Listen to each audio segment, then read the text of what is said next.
Hi, Kara Curry Parker here with your weekly Human Design Evolution Report. We've got two big things to explore this week, and I want to start first with a brief overview of the Mercury retrograde cycle that we're in, and after that, we'll look at the Sun and the Earth themes for the week. Remember that retrograde cycles encourage us to go inward and to explore the themes that the planets give us. And we currently have five planets in retrograde, which can certainly make momentum feel sticky and kind of like we're all revved up with nowhere to go. The current Mars retrograde, which throws in the mix, is mixed in with Uranus, Neptune, Pluto, and now Mercury, as of last week, is amplifying the sense that we're building up energy, but we don't have anywhere to put it. So it's creating a lot of potential for tension, for an ease in feeling provoked or provoking others, and certainly taking a toll on our patience. And so I want to remind you all right here to take some deep breaths before you respond to your loved ones. There's a lot of stuff going on in the celestial weather right now. Mercury adds its potential delightful confusion to the mix when it went retrograde last Wednesday, October 14, lasting until November the 3rd, following the United States election. And just a little reminder, the last time Mercury was retrograde during a United States election was when Al Gore won the popular vote and George Bush won the election. We're already seeing that there might be potential glitches in the technology and the clarity around the voting process in the United States. And frankly, I don't really expect the potential for the confusion or the tension to get any better. And I wouldn't be surprised if we have a long road ahead of us sorting out the election results. Rest assured, I do believe the story is going to end up well. Mercury, in its retrograde station, backtracks. It doesn't really go backwards, but it feels like it. Backtracks through the gate 44, the gate of truth, the gate 28, the gate of challenge, the gate 50, the gate of nurturing, and the gate 32, the gate of endurance. And then, of course, it goes back forward through all of those energies. Again, we get a do-over, so to speak, when we have a retrograde cycle. We're looking at the patterns of the past. We're clarifying what's truly valuable and worth taking a stand for. We're making sure that our actions are in alignment with our values and what we value, and we're biding our time until the timing is right to bring it all into alignment. We're also assessing our own value and our sense of what is valuable, making sure that we're walking our talk in every area of our life, and in particular in our current relationship or relationships.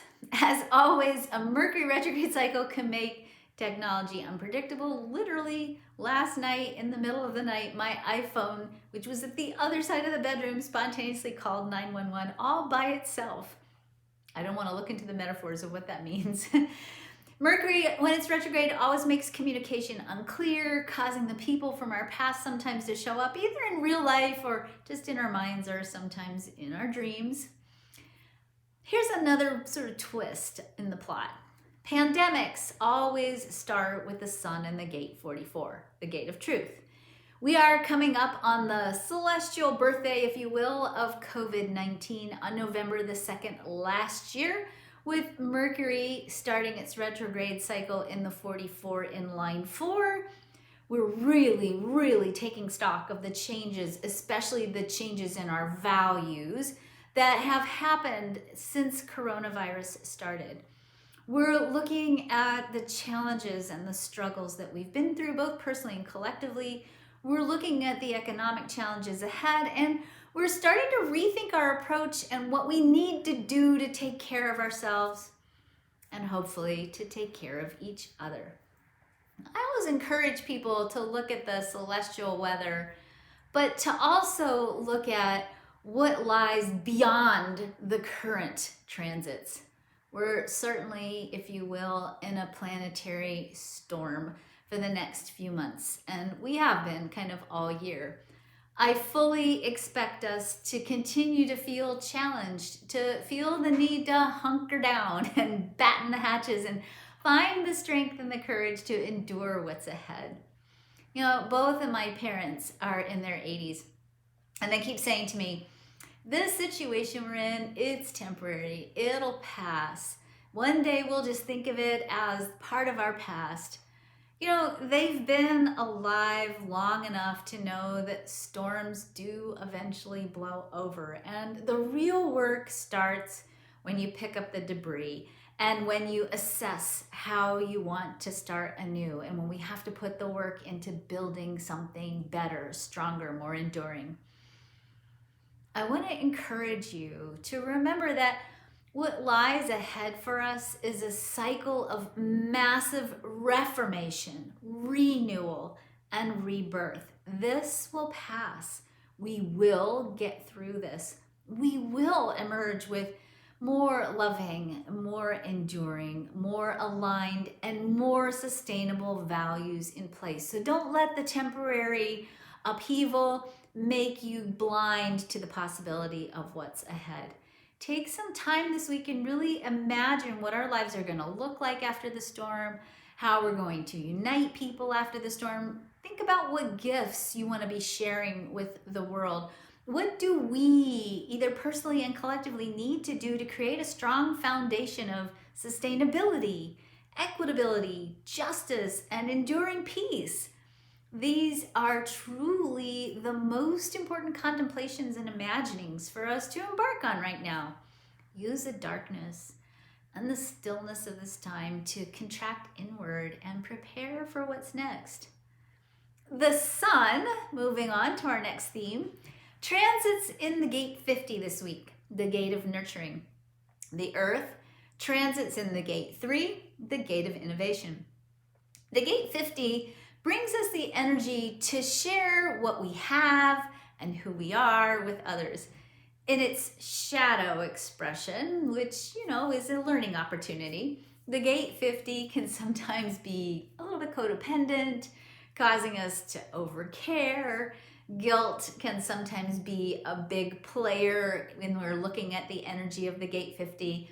And oftentimes that guilt causes us to stop ourselves from sustaining ourselves because we feel guilty and we take care of other people first instead of nurturing ourselves. Big lesson there for us. The gate 50 is also an energy that dictates our values, and in the shadow we have the potential to be too rigid, to hold on to principles too strongly, and or to be too flexible and then overly compassionate with our assessment of the choices of others. We need to find that middle ground between gentleness and love, and also holding true to our values and looking at the choices of others with compassion. We are mastering the ability to nurture ourselves so that we have more to give others.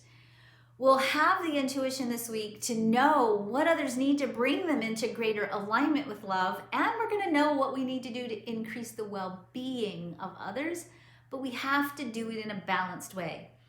It's a really good idea this week to make sure you're holding other people responsible for their own stuff. So get into the habit this week of asking yourself, whose problem is this? And make sure that you're not taking on problems that actually belong to someone else, that is the blessing for someone else to manage, because they're going to learn from it. And if you do it for them, they won't get the blessing of the lesson. This gate 50 energy is also about cooking and feeding people, and I suspect on a collective level, we're going to be tackling the question of how are we going to feed and care for everyone while we face the possibility of another big global surge in COVID rates. So we are really going to be assessing how do we use our gifts and what we have and who we are to really literally feed the world. With the earth in the gate 3, the gate of innovation, we are grounded in our ability to embrace and integrate new ideas and new ways of doing things. We're learning to stay in appreciation for our unique ways of thinking and trusting that as innovators on the leading edge of consciousness, our time to transmit what we're here to bring forth will come. So don't push, wait. Wait for right timing, and while you're waiting, cultivate your ideas with patience. You can't push against divine timing. You can't push against right timing. even though you might be feeling this deep sense of urgency. As hokey as this sounds, and I struggle with this sometimes too, gratitude for all that we have and all that we have been given is essential with aligning with and influencing, if you will, divine timing. If you're feeling impatient, and that's natural right now, that's going to be normal. Take stock of what you have and practice being grateful. Gratitude actually opens the floodgates to innovation, and it aligns us with the ease of right timing. And when we push against right timing, when we let impatience rule the show, we have a tendency to burn ourselves out. So be good to yourself and trust in the right timing. There's a lot going on. There's a lot of things that we have to orchestrate on multiple levels. Trust in the right timing. I hope you have a really good week. I do want to stress again for you guys that the energy is definitely going to be thick. So let yourself really feel it, be with it, but do your best to not react to it. Take it inward. Take it, contract with it literally and sit with it, contemplate it, observe it, watch it, and trust that if you're really present to the elegant solutions that are going to be available to you, they'll show up in the right time. And there's nothing you have to do except keep watching the world outside of you with great curiosity and presence, and trust that the next right step is going to be revealed to you. And while you're waiting, take good care of yourself. All right, that's it. Have a great week. I'll talk to you next week.